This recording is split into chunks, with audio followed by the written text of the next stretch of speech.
So this is the Olowalu dump, everybody, that you saw Eddie Garcia talking about. Right. Saying, hey, I don't want it here, I don't want it here. There's the ocean. Right. And you turn right here at this red light. If you take a right, you go back up this road to my right. Look, that goes to the dump, which is up there on that cliff behind us. Well, that's where all the mess is going. Well, they don't have to haul it that far. Going into Lahaina, and if you can see all the brown, right, so that's a non-native species of dried grass. And if you look at the mountains, look how green they are here, right? That's what they show you on brochures and on TV. You know, West Maui is so beautiful. Look at our green mountains. What they're not showing you is how dry all this brushland is. So when you're looking at that big massive lawsuit, the first one just came through for $4 billion. You have the, I cannot say it correctly, it's like the Kamachia school district. That's like a Catholic school. You've got Martin and his companies. You've got the electric company. You've got Maui County and the state of Hawaii all being sued for not properly taking care of all this brush. I also think if they quit piping and pumping the water to all of the resorts along the coast and allow the water to come down the mountains like they're supposed to, this probably wouldn't be near as dry. Look at that. I mean, in all honesty, folks, that is just a fire waiting to happen. It's terrible. Look at that. Just, oh. Where FEMA stayed, you guys. Four Seasons. Four Seasons, Fairmont. Most expensive. That's where FEMA stayed, Savannah, on your tax dollars. For over a year, baby paying $1,000 a room a night. And the next morning, in fact, I got up early and we didn't have electric. Fully expected to have our electric back. Decided to go a little bit south to see if they had electric or cell service. Got in the car, exited our neighborhood, and there were cars on the side of the road. Closer to where our Airbnb is, because we had gotten there like around 10, 30, 11, and we couldn't get into our Airbnb until 4. So we said, okay, let's just drive closer and go somewhere on the beach. And we stopped at a restaurant and we didn't eat. We just looked around this area that's really nice. And then we said, oh, let's go closer. And then as we, like maybe about 5 minutes away from that restaurant, the next place didn't have any electricity. So I was like, oh, that's weird. So we drove all the way to our Airbnb, around our Airbnb, and we found out that everything around there was closed because they didn't have electricity since like 6 a.m. Electricity went out about 4:30 in the morning. I got woken up and by my fan not working. And with that, I realized my electricity was out. Make it short, I ended up going down to Lahaina to charge my phone on my sister's portable charger. Now the charger is not working that well. So, I mean, doesn't let a lot of electricity out. So it's going to take me 3 hours. So I was cool with that. I was happy to hang out with my friends and my sister. I love her to death, my sister Charlotte and David. About 4:30 in the morning on the 8th, power goes out. I'm pretty aware of that because I got about 5 fans that blow on me. I live in Lahaina. It's pretty warm, but all the fans go off. It's dead quiet. It's pitch black, so 4:30, all right. No, so at 5 in the morning, our power went out because we had these strong winds coming in. And communication was very tough. It was in and out and in and out. And the soul of Lahaina disappears, and we might be on, the cusp of having another Waikiki. So hopefully, if we can just rebuild as quick as possible, then everyone, that soul can stay, where it belongs. Your wife Molly grew up over there on that side of the island. I think her and her family had a small business there. And so this really hit close to home, specifically for your family in particular. And I know one of the fears that we heard most from people as we were going around just in the few days in the aftermath of the fire was that there would be some kind of forced displacement, that outside investors or venture capital funds would come in and, purchase this land that had just been destroyed for pennies on the dollar. And like you said, those who had grown up there for generations in many cases would be forced out. Have you seen any indication of that, or what has the community done to protect itself against that from happening?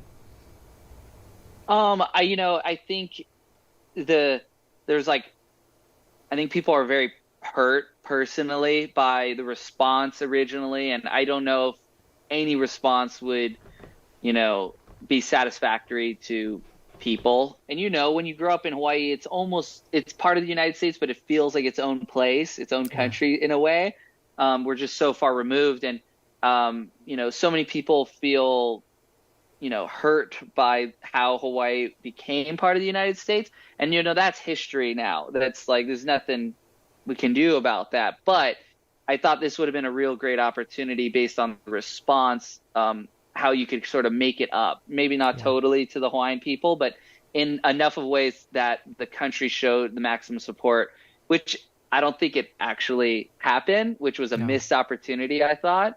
But that being said, the public pressure on, anyone that was going to buy it for, ill purposes, to make money, to make new developments, to take neighborhoods and turn it into condos, to turn it into hotels or whatever it may have been. I think, anyone could go out and buy it and do it. And I'm sure there's plenty of people that want to move on with their life because of the trauma that they experienced in Lahaina, and they've already resettled somewhere else because it's already been a year. I think if they did show up, there's no way that what they had envisioned would actually turn out, because there'd just be protests, roadblocks. And I think, anyone that had the misfortune of buying something or purchasing a condo there, wouldn't actually enjoy how amazing Hawaii is, because so many of the locals would be like, this was my family's neighborhood, 7th-generation home. And, and it's the problem with these legacy homes too, is so many people are attached to it.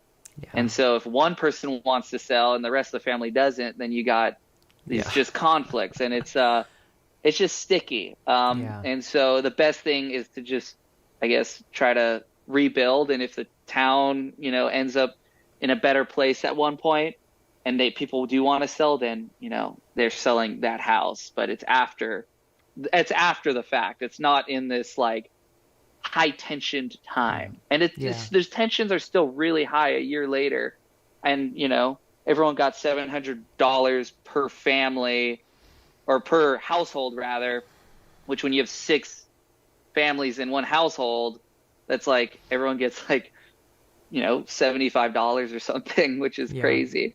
Which is something that is again, it's normal for us in Hawaii, because this is just the way it has always been, to have multi-generations all living under one roof, which from a cultural standpoint is real, but it's also really driven by necessity, because of the high cost of living. The house that we rent on Oahu, I think the owners, they built it. I think they probably bought it for $25,000 way back in the day. They live in Kula now. They have some Native Hawaiian homestead ag land there. We are their only tenants they've ever had, but that house that they got for $25,000, they built, they expanded it, and so on, raised their kids, raised their family there. That house is now the market price for that house, and it's a small house. It's $1.4 million. And that's normal.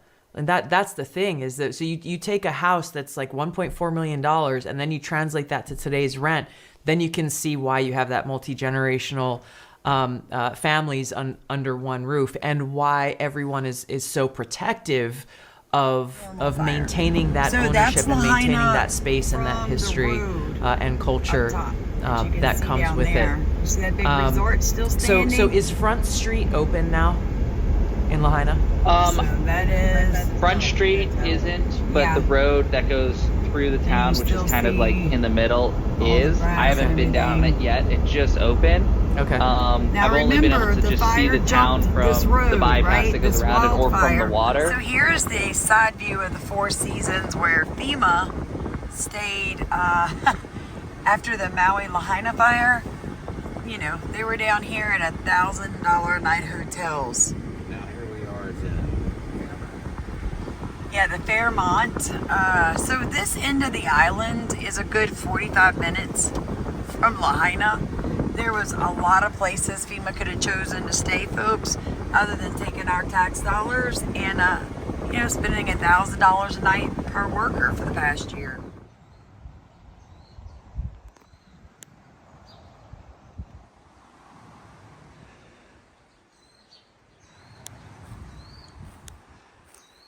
$19.29, $18.65, $19.39.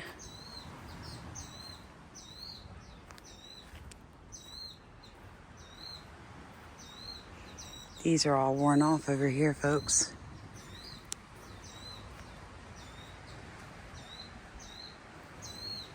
$19.07, $19.55.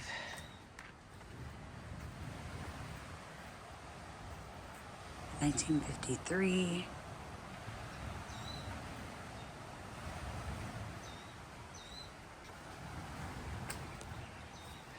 Yeah, there's not anything on some of these. $19.40.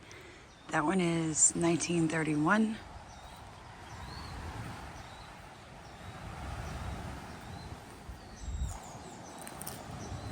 So I think the oldest I've seen out here was the 1800. But like I said, some of it's, you know, there's 1958. So these are probably the oldest in the cemetery. No, 1930s.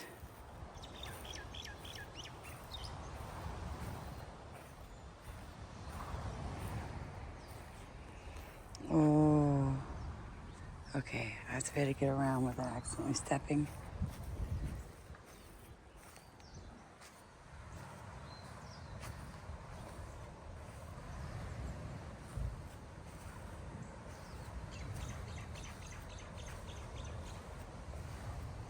My grandmother's name was Hattie.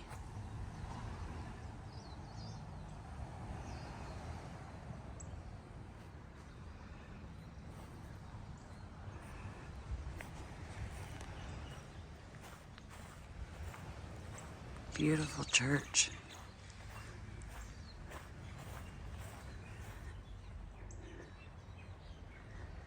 I wonder where the cornerstone is. It tells you how old it is. I don't see it.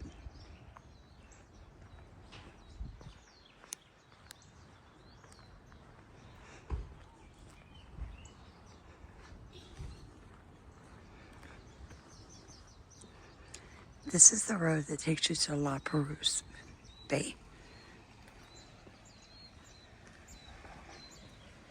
Founded 1832.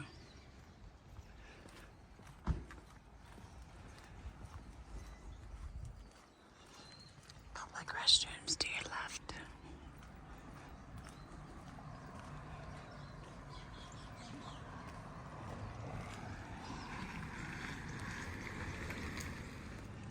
Now remember, this is the end of the island that this is where FEMA stayed, folks, on this end of the island.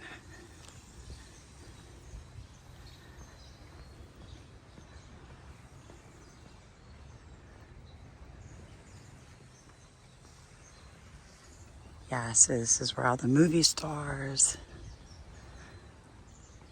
all of them live. You go all the way, movie stars, rock stars, the whole nine yards. You guys know what I'm talking about. Supposedly the famous people. You follow this road to it dead ends in La Perouse Bay, and Jeff Bezos bought the entire end of the island down there. Oh, their gates open finally. Look at these gates. Look at this.